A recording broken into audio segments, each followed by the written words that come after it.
Grade.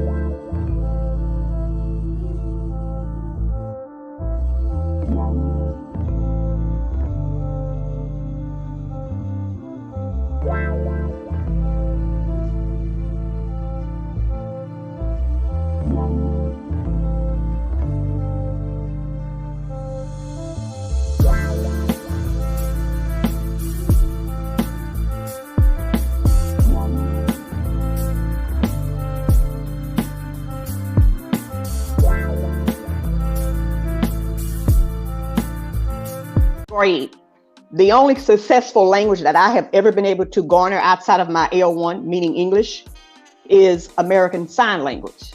So why am I a master at that? Because there's no syntax.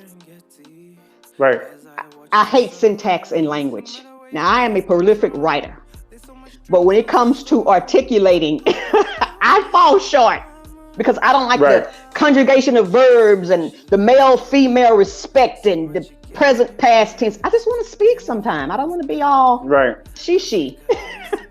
But so I struggle with language. It doesn't mean that I am opposed to it, but I know my weakness. I continually, even when I lived in Malawi, I continuously tried to pick up the language as best I could by surrounding myself where there was no English immersion. And then I'd be sitting there looking like, Right. Whereas it seems like a person, I've listened to you and you know several languages. So what that tells me is the creative side of your brain is wide open. It's wide open. So some of us are more handicapped than others. Yeah. Got me? Understood. But trying and doing better is definitely the key.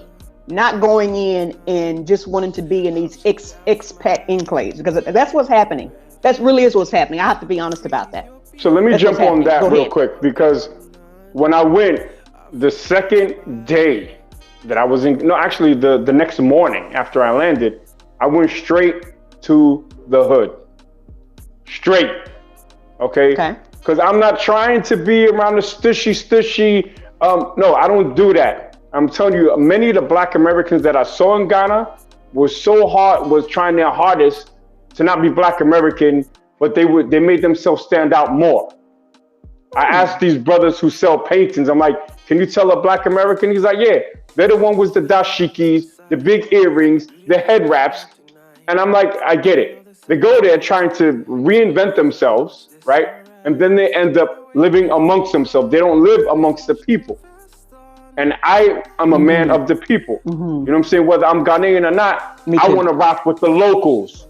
You feel me? So when I went there, I was with the locals so I can learn, you know, and the people that I rock with are the Ga ethnic group, because I see myself in them in terms of attitude, right? Okay. But, you know, I get you when people just separate. And this is the point. They go to these diasporan enclaves, one, because there's a level of familiarity a little bit, right? But then two, amenities, okay?